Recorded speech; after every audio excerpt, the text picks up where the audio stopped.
Hello, this is The Way of Fairness. My name is Stephen Childs. I'm talking loud because the volume on the recording is not high enough, and I'm struggling with computer technology and everything else. I was so weak after going to the store. I stopped by and got a cup of coffee, and finally I got some energy back. I think it's because I had my pituitary tumor removed. My body doesn't adjust to changes, and I just crash from no energy. So anyway, I've become aware of how we take each other's energy from various reasons. Like they'll take energy from me and give it to someone else. Is all I know is they're hurting me. So one time I expressed, "You're hurting me, you're hurting me," and then they make me the scapegoat, and they want me to leave because they don't want to stop hurting me, or something like that. So I'm probably quite wrong on my interpretation, but that's the best I can do. Maybe it's somewhat right about what's going on. I might be somewhat right about what I'm going to tell you now about Adam's rib. So years ago, I was given a dream where I could poke the devil in the rib. But they said, don't poke the devil hard. And so I didn't poke him very hard. I had a pointed object. It was actually the fuselage from one of my remote control gliders that I had made from scratch. And we all know what that, do you know what that means? When you make something from scratch. Scratch is a nickname for the devil. And so I poked the devil, and he's just black hair. That's all it was black hair. Like Cousin It. It was all just made of hair. Nothing, no other form other than black hair. And so I poke him a little bit, and the next day my rib hurts. I'm glad I didn't poke him any harder, because it hurt considerably. And I'm in this battle to stop people from doing me wrong since I was a kid. And I'm not going to do it their way. I'm going to do it my way, because it's about me. And I know better than anybody else when something is wrong to me. So I stopped believing in the religion that I grew up in, the Mormon religion. I just can't believe it anymore. And I have faith in extraterrestrials now. I'm a faith-based atheist. Because in my experience, something has given me these dreams. And they've indicated that they're extraterrestrials. And also, they are atheists, like me. So all of our God stories come from them. And so they will show somebody an image of a God, Jesus or Buddha or whatever. And so a lot of people think that's evidence that God exists. I don't think that. I think it's evidence that I had a dream about that mythology. So, a few days ago, I'm in this fight to stop people from doing me wrong. I was told to declare war in another dream because they had taken my child, and it was like the Mormon church, and I felt intuitively they're going to take him. And they were in control with the government. So I can't tell the difference from government and religion. It's both. So I believe that humans need to be under control. So we either control ourselves or something else will control us. I think I heard that from my father, that idea. You have to control yourself or something else will control you. So I'm doing the best I can to control myself as a young child, right? And we have trouble controlling ourselves, even as adults. And we have unwanted thoughts happen in our mind that we don't seem to be able to stop. So it's a continual struggle to keep the unfair thoughts silenced. That's how it is for me now. And I have other replacement thoughts that help, like I'm here to help, not to harm. I'm not going to have any unfair thoughts about anyone. And then you can try to create a emotional feeling of compassion or love for the other people, because we're all in this together. Okay, so back to the rib, Adam's rib. The Bible says that Eve came from Adam's rib, and I don't believe that. It's mythology. There's no fact to that at all. If that's true, then Adam has authority over Eve, because he's primary and she's secondary. And he gave part of himself so that she's here. So if he's wait a minute. Let me say that again. If Adam is doing Eve wrong, maybe Eve can cause trouble where his missing rib is. So that's a possibility. But I had this dream. It seemed like, well, I'm not going to say, it didn't seem to have any indication of a gender. Something was hurting my rib hard, and it wanted me to surrender, I think. I am not going to surrender to something that is hurting me. Never. My thoughts were, I don't care how much pain you put on me. I don't care if this even kills me. I'm not surrendering to you. The pain subsided and went away. Now, here's where it gets interesting. Last night I'm dreaming about telephone books, and he had lost his phone book. So I listened to Keith Olbermann Countdown with Keith Olbermann. I've always enjoyed listening to Keith Olbermann. And recently I've been dreaming that Keith's having concerns. And it might be some other Keith that I know also.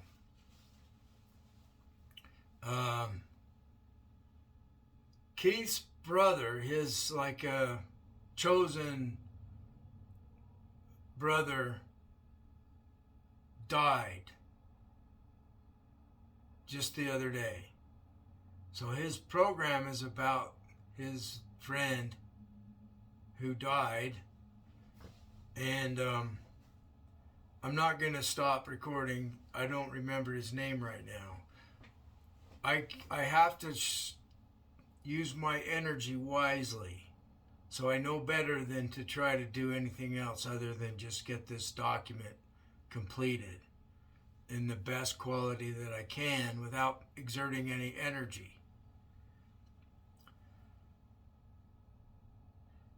He told us how his friend that died had a lot of phone books, and he had a history of old phone books returning and new ones missing. That's like some kind of magic going on, I think. And sometimes he couldn't find the phone book. I know what that's like, because these extraterrestrials can hide stuff from you, and they can change our world around. I dreamed that they could manifest a brick of gold as I was sleeping. So I wake up and I look over on the bed. There's not anything there, because it was supposed to manifest right there, and I was awakened before it happened. Darn, damn the bad luck, as they say. So anyway,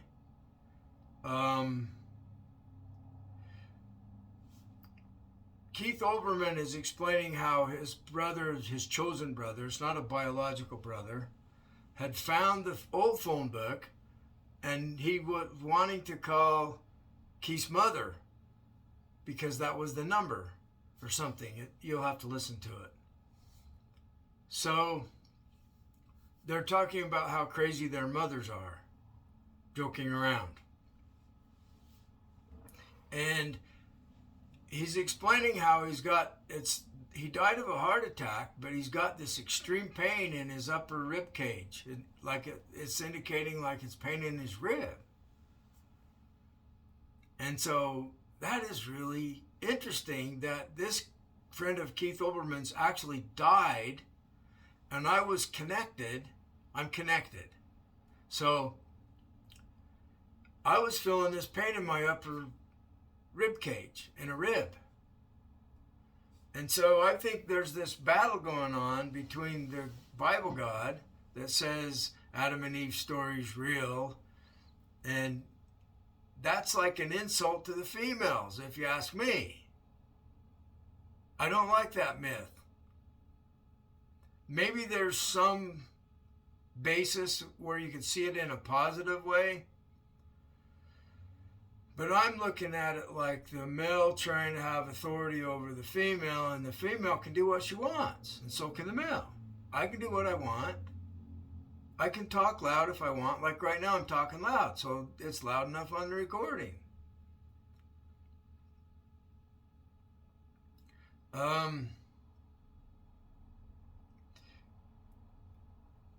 We can have refuge with another person for protection.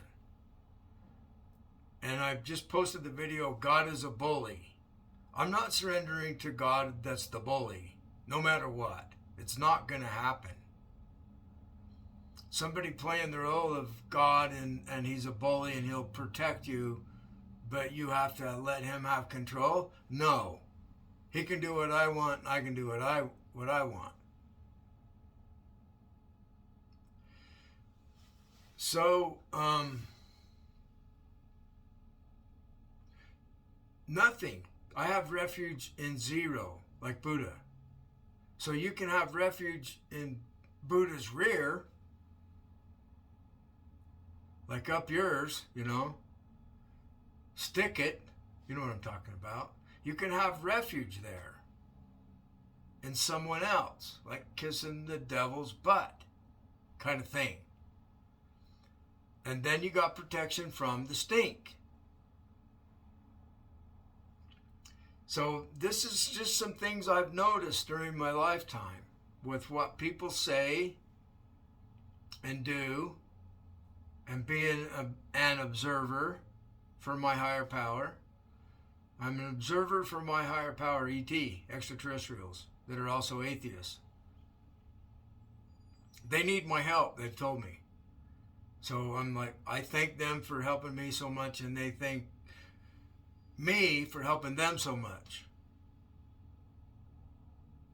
So another thing that's going on, this is all related, and hopefully some of you can put the pieces together from this scattered jigsaw puzzle that I'm putting on this video and find the piece that fits, that makes sense, so the whole thing makes sense. The way to solve this jigsaw puzzle is to get help from them, the extraterrestrials that are atheists. They won't actually help you put the puzzle together. They'll create the event in your life that makes sense of all this. The missing puzzle piece is something that they will arrange for you today, maybe, or maybe even before I finish making the video. Something will click and it'll make sense. So I dreamed that a friend of mine is a cow. She's a woman that I know, and they're like, why is she a cow? I don't know. So then I had another dream after that, quite a while after that this woman was in my mind. She came into my mind, and I could see a vague resemblance, like female hair. It was like really not much imagery. It was more knowledge being given to me. And the imagery just was to explain, to be helpful to explain the knowledge I was being given. So she's in the mind of me, and I'm like, it's like I'm turning into her. I'm becoming her. And then I'm thinking, well, what is identity? Does she really have an identity? And do I really have an identity? So she didn't have to be a cow because she had refuge in my mind. And it's not physical, so there's no problem. It's just space. Infinite space kind of thing. And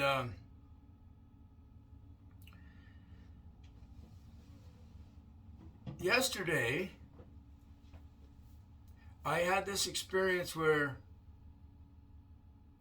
Jesus, the myth of Jesus, maybe there was a real human that vaguely resembles the story, more like a guru. He got refuge in my mind too. And so, now this is about possession, being possessed by some other mind, controlled, in fact controlled. So I was explaining this to someone, and it took control of my mouth and said, I'm with Steve. I'm Jesus. I'm with Steve. And I'm like, whoa, I said that. And then I get this problem of whose identity is whose again. And psychologically, some people think there's no self. There's no identity at the root of it. The identity is like a conjured up thing from our brain, our mind, to navigate in the world with. Actually, there's one all-powerful whatchamacallit that is everything. It's me and it's you and it's the wall, it's the sky, it's the mountain, it's everything. It's the source of that which is. And there's one all that is. So even if there's parallel worlds, say there's two worlds, this one and the other one, and sometimes we're shown the other one, things get strange. There's still one everything. Even no matter how many variations of it there are, there's still just one everything. One all that is. And that's what we are. So we have this perception that we're separate individuals. Not really. Fundamentally, we're that which is all. So fundamentally, you can call it God or you can call it that which is everything. I don't have a belief in a God. I have belief in science. And so this is scientific knowledge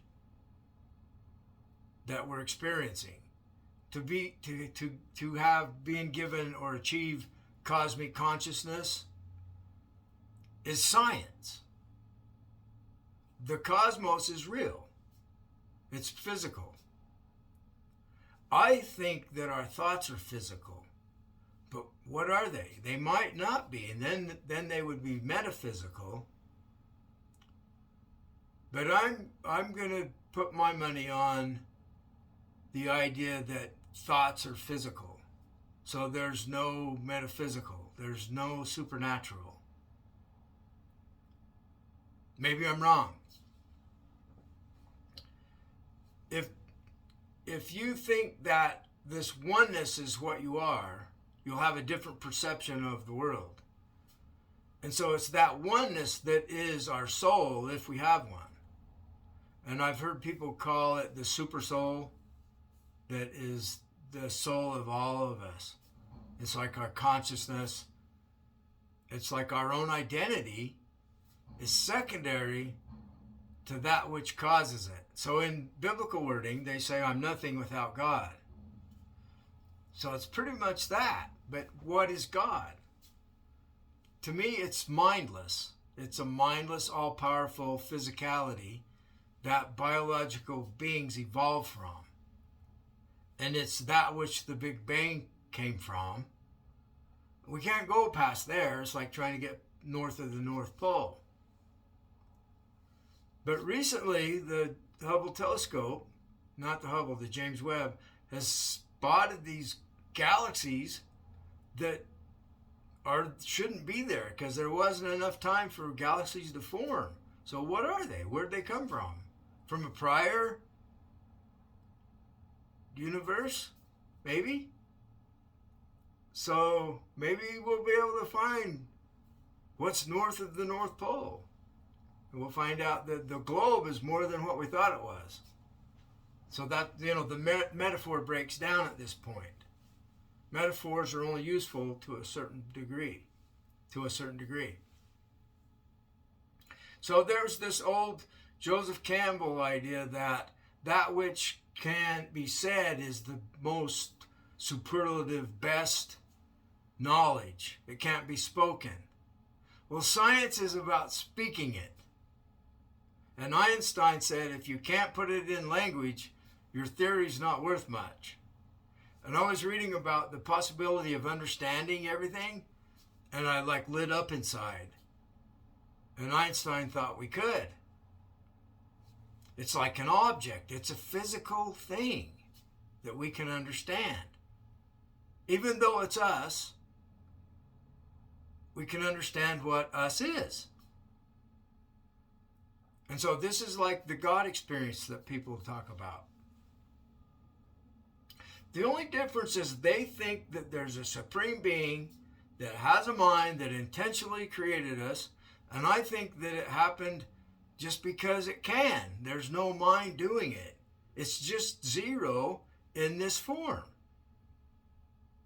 Zero doesn't have a creator because it's not created.